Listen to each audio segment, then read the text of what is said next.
खोपोलीतील मुंबई-पुणे एक्सप्रेसवेवर आडोशी बोगद्याजवळ 24 नोव्हेंबरला पहाटे सुमारे 4 वाजता भीषण अपघात झाला.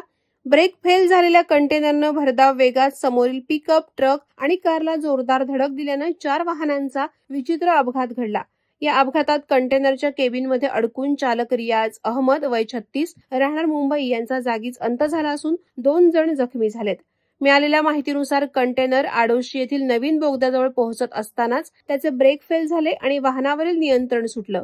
धक्कादायक बाब म्हणजे कंटेनरच्या मागोमाग असलेल्या एका बसमधील प्रवाशानं हा संपूर्ण प्रसंग आपल्या मोबाईलमध्ये कैद केलाय.